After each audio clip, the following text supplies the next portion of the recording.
Hello guys! Hello Scorpio! Welcome dito sa aking channel Scorpio. Alamin natin Scorpio kung ano ang messages, vibration, gabay, energy para sa inyong lahat. Ito ay general reading. Scorpio, alamin natin ang March general reading mo. Okay, so first three cards natin is 8 of Water, 8 of Cups, Magician, and then 9 of Pentacles. Okay. Lumabas yung mga baraha mo na yan. Lahat yan. Ay, hindi. Ito lang palang dalawa. Magician and 9 of Pentacles sa Pisces.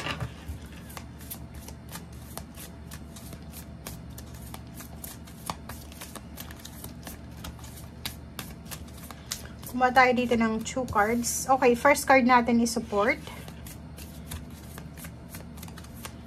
Scorpio. And next is, 3 cards. Trust and gentleness. I hope na nakikita nyo siya, guys. Scorpio. Okay, first card natin dito sa relationship is 5 of Cups. Oh, bakit ka nangihinayang? And 3 of Wands. Nako. Okay, Scorpio. Medyo tagilid yung ating relationship dito, ah. May temptation.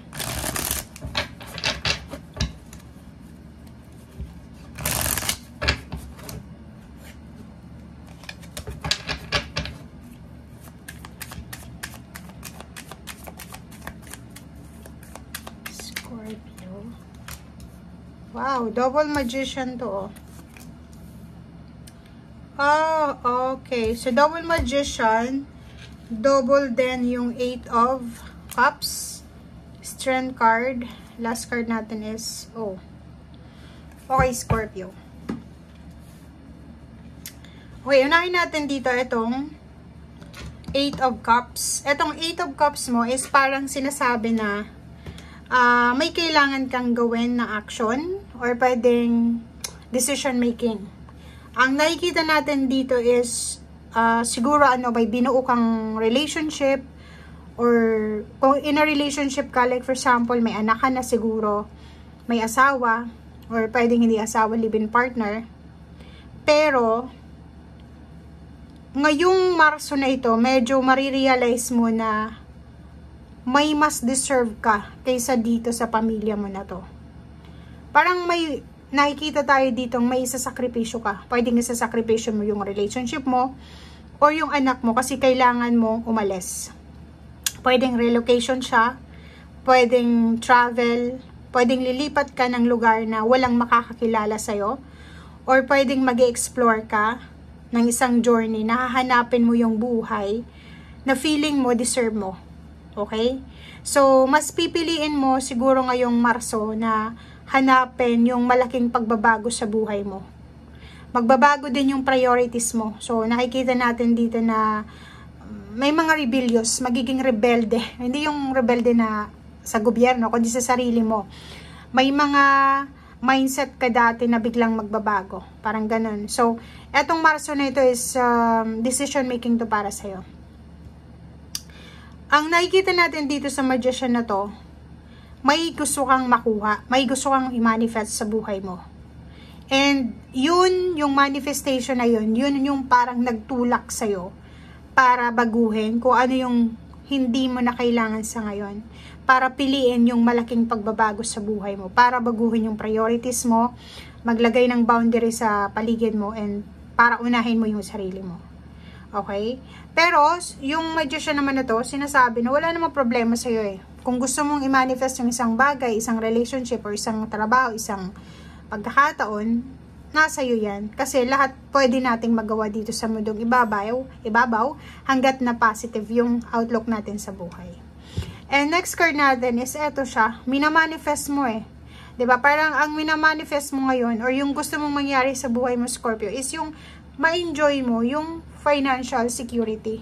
Parang siguro for the past few years, hindi ka masyadong masaya sa kasalukuyan mong relationship or even sa social status mo or sa financial.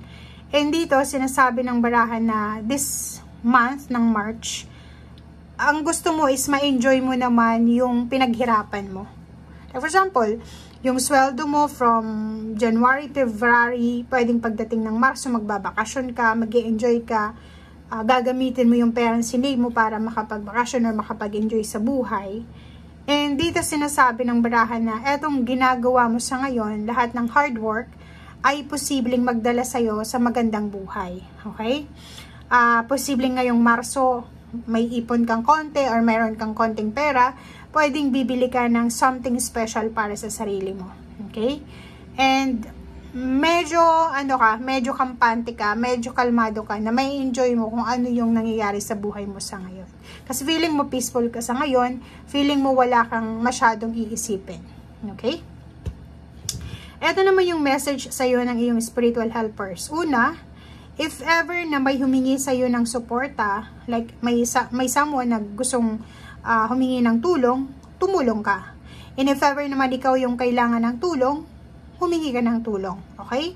Get more rest, lalo na kung sobra kang nagtatrabaho, ang dami mong obligation, and kumain ka ng tama, matulog ka ng tama, spend time sa nature, spend time sa mga taong positive yung outlook sa buhay para maiwasan mo yung depression, anxiety, or problema. And be kind to yourself and sa ibang tao. Okay?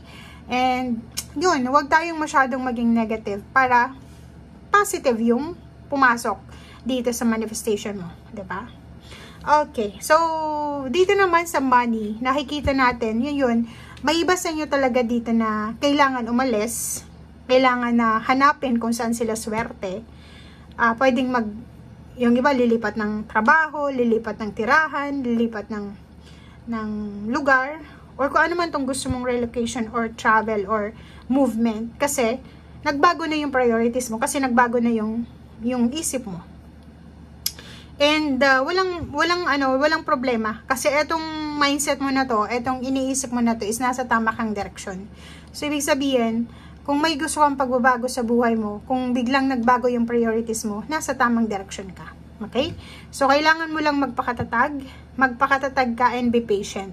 Lahat ng minamanifest mo, lahat ng tinatrabaho mo sa ngayon, ay makukuha mo siya or makukuha mo yung outcome niya. Okay? So, wag tayong mawala ng pag-asa. And last 3 cards natin is para sa relationship. Ang relationship reading mo dito is sinasabi na ito yung kailangan mong iwasan, 'di ba?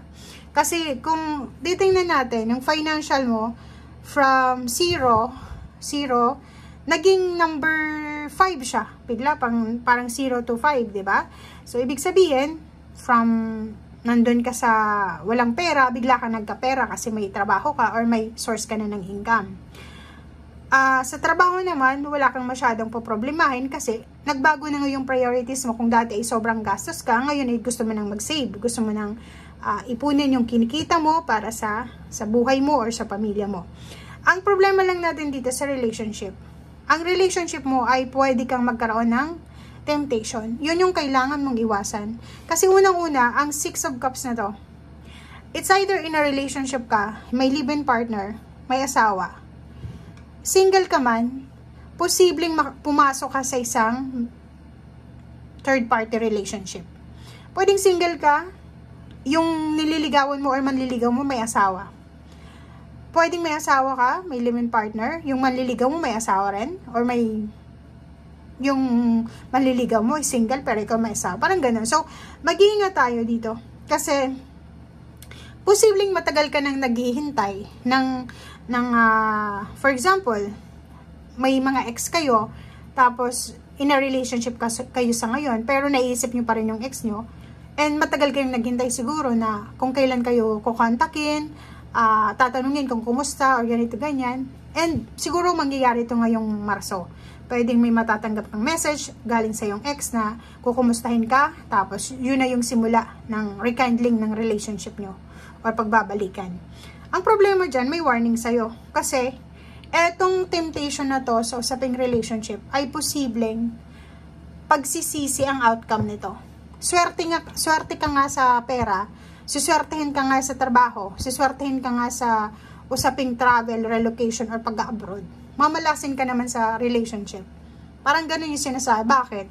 Kasi, pag ginawa mo to, 'di ba? Pero kung wala ka naman ditong ganitong sitwasyon na third party relationship, hindi ka dapat matakot.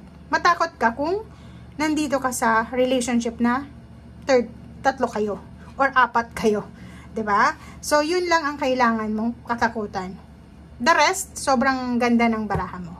Okay, so thank you guys and see you again. Bye!